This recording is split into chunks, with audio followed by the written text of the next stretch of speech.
आज हम लोग स्टार्ट करेंगे फ्यूचर टेंस का। और फ्यूचर टेंस में हम लोग आएंगे पहला, और वो पहला हमारा है फ्यूचर टेंस का सिंपल फ्यूचर टेंस। और इस तरह से हम जो नंबरिंग कर रहे हैं टेंस का, तो इसमें आएंगे हम लोग आज टेंस नंबर 9 में। और टेंस नंबर 9 हमारा है simple future tense. Simple future tense में हम जानेंगे कि कैसे कि ये सिंपल फ्यूचर टेंस है।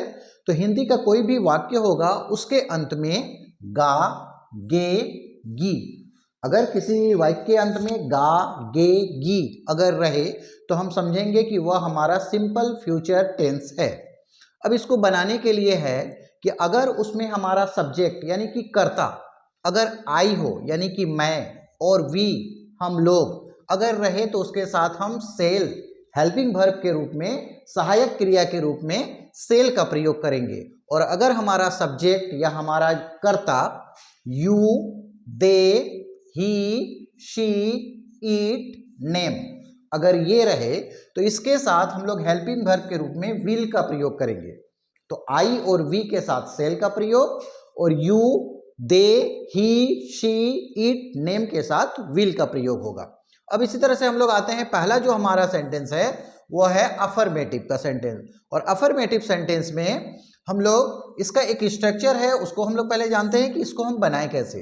तो अफर्मेटिव का स्ट्रक्चर है सब्जेक्ट प्लस सेल या will plus verb plus object. अब इसमें हम लोग आते हैं, पहला हमारा हिंदी का वाक्य है, पहला है राम अंग्रेजी पढ़ेगा, इसके अंत में गा आया। तो हम लोग पहले ही जाने हैं कि किसी भी हिंदी का वाक्य होगा जिसके अंत में गा, गे, गी अगर रहे तो वह हमारा सिंपल फ्यूचर टेंस होगा। तो इसके अंत में गा आया, राम अंग्रेजी पढ़ेगा। इसको बनाने के लिए पहले हम ढूंढेंगे सब्जेक्ट। हमारा सब्जेक्ट है राम, हम यहाँ लिखे राम। राम के साथ सेल होगा या विल होगा, इसके लिए हम लोग यहाँ आते हैं कि राम एक नाम है और नाम के साथ विल का प्रयोग होता है। तो हम यहाँ प्रयोग करेंगे विल का। हमारा सब्जेक्ट भी हो गया, सेल या विल भी हो गया। अब हम आते हैं वर्ब में। वर्ब हमारा है पढ़ना, और पढ़ना का वर्ब 1 लिखना है, तो पढ़ना का होता है रीड। उसके बाद हम आते हैं ऑब्जेक्ट में। ऑब्जेक्ट हमारा है अंग्रेजी, अंग्रेजी का हो गया इंग्लिश। तो इस तरह से हमारा जो हिंदी का वाक्य था राम अंग्रेजी पढ़ेगा, उसका हम ट्रांसलेट किए राम विल रीड इंग्लिश। अब हम आते हैं दूसरा सेंटेंस में। दूसरा हमारा सेंटेंस है हम लोग एक पत्र लिखेंगे, इसके अंत में गे आया। तो हम समझ गए कि यह हमारा सिंपल फ्यूचर टेंस है। इसमें हमको पहले ढूंढना है सब्जेक्ट। यहाँ हमारा सब्जेक्ट है हम लोग का होता है वी, और यहाँ वी है, वी के साथ प्रयोग होता है सेल का। हम यहाँ प्रयोग किए सेल का, तो हमारा सब्जेक्ट भी हो गया, सेल और विल भी हो गया। अब हमको ढूंढना है वर्ब। वर्ब क्या है? लिखना। लिखना का होता है राइट, हम यहाँ लिखे राइट, हमारा वर्ब भी हो गया। अब हम आते हैं ऑब्जेक्ट। ऑब्जेक्ट हमारा है एक पत्र, और एक पत्र का हिंदी इंग्लिश हो गया अ लेटर। तो इस तरह से हमारा बना हम लोग एक पत्र लिखेंगे, उसका ट्रांसलेट हुआ we shall write a letter. तो इस तरह से हमारा अफर्मेटिव सेंटेंस समाप्त हुआ। अब इसी को हम नेगेटिव में चेंज करेंगे। नेगेटिव में जब हम आएंगे तो हमारा स्ट्रक्चर होगा नेगेटिव में सब्जेक्ट प्लस सेल या will plus not plus verb 1 plus object. अब यहाँ हम इसी वाक्य को फिर से उसमें नेगेटिव में नहीं जोड़कर बना रहे हैं। पहला हम आते हैं, पहला हमारा है राम अंग्रेजी नहीं पढ़ेगा, इसमें लास्ट में गा आया और यहाँ नहीं आया, तो ये नेगेटिव हो गया, नकारात्मक हो गया। अब इसको बनाने के लिए पहले हम ढूंढेंगे सब्जेक्ट। सब्जेक्ट हमारा है राम।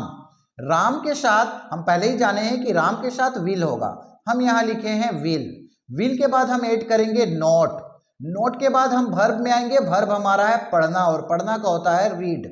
ऑब्जेक्ट हम आएंगे, ऑब्जेक्ट हमारा है इंग्लिश, अंग्रेजी, अंग्रेजी का हो गया इंग्लिश। तो इस तरह से राम अंग्रेजी नहीं पढ़ेगा, इसका ट्रांसलेट हुआ Ram will not read English. अब हम आते हैं दूसरा सेंटेंस में। दूसरा हमारा सेंटेंस है हम लोग एक पत्र नहीं लिखेंगे, फिर यहाँ लास्ट में गे आया। अब हम आते हैं पहले यहाँ सब्जेक्ट। सब्जेक्ट हमारा है हम लोग का हो जाता है वी। वी के साथ हम लोग पहले ही पढ़ चुके हैं, वी के साथ शेल होगा। उसके बाद हमको ऐड करना है नॉट का। नॉट के बाद हम आएंगे वर्ब में। वर्ब हमारा है राइट, और ऑब्जेक्ट हमारा है अ लेटर। तो इस तरह से हमारा पूरा स्ट्रक्चर के हिसाब से ये एक एक करके हम रखते गए। हमारा अब ट्रांसलेट बन गया, हम लोग एक पत्र नहीं लिखेंगे का we shall not write a letter. तो इस तरह से हमारा अफर्मेटिव और अफर्मेटिव के बाद नेगेटिव ये समाप्त हो गया। अब हम लोग इसी सेंटेंस को लेकर आते हैं इंट्रोगेटिव ए में। इंट्रोगेटिव ए में हमारा जो स्ट्रक्चर है बनाने का वो पहले है shall will plus subject plus verb one plus object.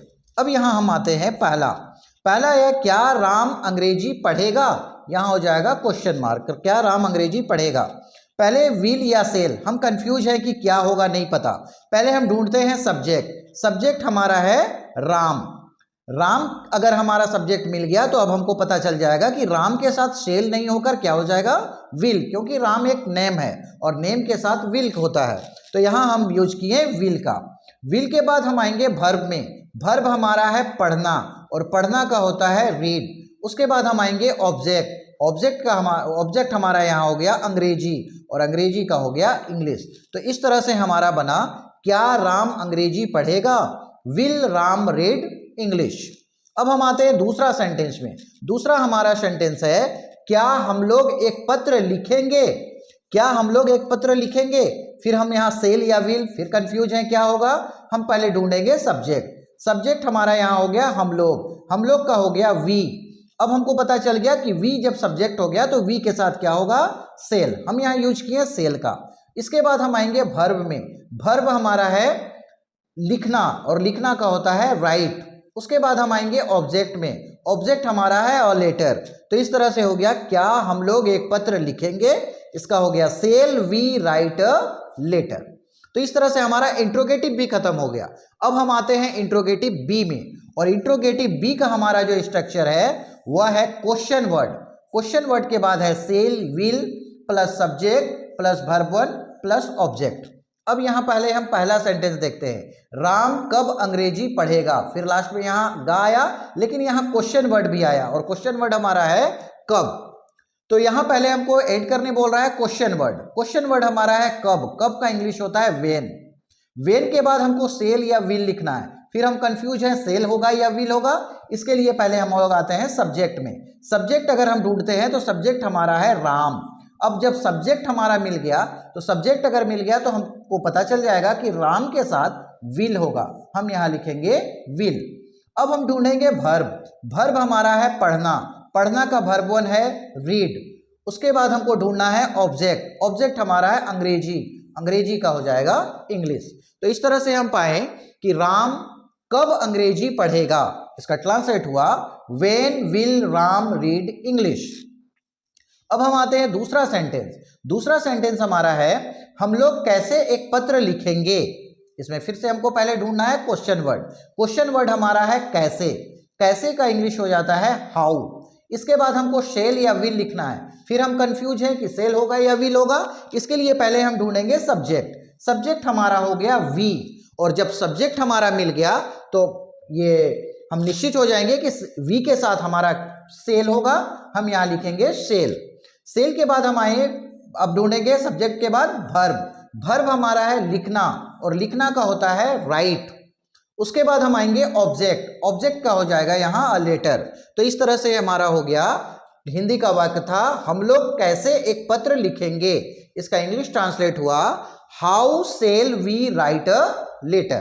तो इस तरह से एक ही सेंटेंस को हम बार बार चारों जो स्ट्रक्चर है चारों स्ट्रक्चर का प्रयोग किए और उसी को एक एक करके चेंज करते गए। जैसे पहला अफर्मेटिव में हमारा था राम अंग्रेजी पढ़ेगा, नेगेटिव में हो गया राम अंग्रेजी नहीं पढ़ेगा। इसी तरह से हमारा इंट्रोगेटिव ए में हो गया क्या राम अंग्रेजी पढ़ेगा, और फिर इंट्रोगेटिव बी में हमारा हो गया राम कब अंग्रेजी पढ़ेगा।